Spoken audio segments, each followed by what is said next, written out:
It was late, and I breached the waters of wakefulness with a groan. I'd been having a great dream about the upcoming trial matches that would determine which team we'd be assigned to. It's set up sort of like a cross between a draft and a tryout, and was only done at the Northern Region Soccer Academy, but I liked it. It made sure we were at our prime going in. My discomfort was eased by the slight breathing of the tall girl next to me, once again done up in her typical sleepwear, an oversized t-shirt and a pair of gym shorts. I grinned a little as I realised that the shirt had a pair of symbols printed on the sleeve, and reached out to trace them with a fingertip. As my finger glided over the lines of the rainbow-hued laurel leaves, I smiled, remembering every moment we'd had together, especially the recent fundraiser events we'd done to raise money to renovate Camp Everfree, and I was happy that Twilight had mended some fences with her old classmates. I'd always thought they were a decent bunch when they leaped forward and helped us out with the games. Doing that video had been fun once all the kinks were worked out, and working with Indigo Zap and Sunset to edit the thing had made all the awkward takes and goofs look like a great little bit. My finger began to touch the apple tree that rested above a soccer ball when I heard a sleepy voice mutter, "No apple bloom," AJ muttered. "Dunking your hair in potting soil won't make it grow any faster." She rolled over and draped an arm over me, her golden hair sliding over her shoulder and coiling in its braid. I worry about her sometimes, mainly because her dreams are weird. I mean, really weird. The added warmth from her arm was making me drowsy again, and I hoped that I'd dream about her, the occasional unexpected given my age. Less than virtuous thoughts aside, almost every moment I thought about AJ made me feel lighter than air. More than once, a long, hard kiss from her would cause me to pony up, wings fully spread, and my feet not touching the earth. Don't get me wrong, I've caused quite a few similar reactions with her, but her being the aggressor in the acts is a rare thing, and it always catches me off guard. And I liked it. Oh, whatever deities there are, did I like it. I liked being the small spoon, the pursued, and the subject of her desires, though we'd never acted on some of the more intimate ones. It wasn't an issue with us. We wanted to take things slow for the most part. Neither of us were really sure what the hey we were doing, and I felt lucky just being able to call her mine, or to be called hers.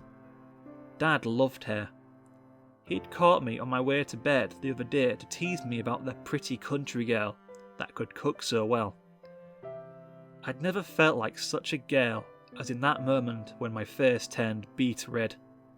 Her kin had taken a liking to me as well, more than likely because we complement each other so well and were positive influences on each other, now that the feelings were laid bare. Apple Bloom had been excited to get another sister, even if it was just jumping the gun a little bit. I had started formulating a plan for that, but it had a while to go before I would even consider putting it into play. I had to get through camp and onto a team first, and my number one cheerleader was right next to me. I sat up to look at her face in the moonlight, and gentle and childlike look as she dozed. I sighed in contentment and was about to lay back down with her when her hand shot out and grabbed the back of my neck, hauling me forward to touch noses. "What you looking at?" she whispered, her eyes sparkling as they slid open. "You," I replied, feeling an electric thrill from our closeness. "Any reason why?" she said, her voice still in a soft, gentle tone. It was more feminine than her usual speaking voice, something that I figured I was the only one privy to. "The moonlight made you look really beautiful," I said, tilting my head so that our foreheads touched as well. She blushed and turned her head away. "You're just saying that," she said, grinning the whole time. "Cross my heart and hope to fly, stick a cupcake in my eye," I said, reaching to turn her face back to me. "I'm being 100% truthful, Applejack. You look beautiful to me no matter what."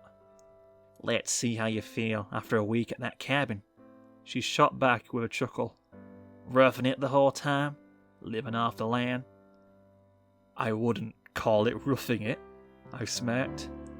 "It's got running water after all." She rolled her eyes while I grinned. "What am I gonna do with you?" she asked, bringing her forehead back to mine. "Be overwhelmed by my sheer awesomeness?" I suggested, going back to the familiar quips. Her hand slid into my hair and pulled me down into a fierce kiss, and I didn't think for a second that it was forced. I felt my wings sprout and spread fully as she pulled me in, resulting in my being slightly above her. I curled the tips of my wings down to shield us out of instinct. When we broke apart, I saw that I wasn't the only one that had ponied up, her ears flicking in nervous excitement. "You're more than awesome, Sugar Cube," she whispered, an excited blush on her face and neck mirroring one I felt on mine. "And you're mine, just the same." She kissed me again, and I felt as though I would fly. And I'll fly as long as she's there to meet me on the ground.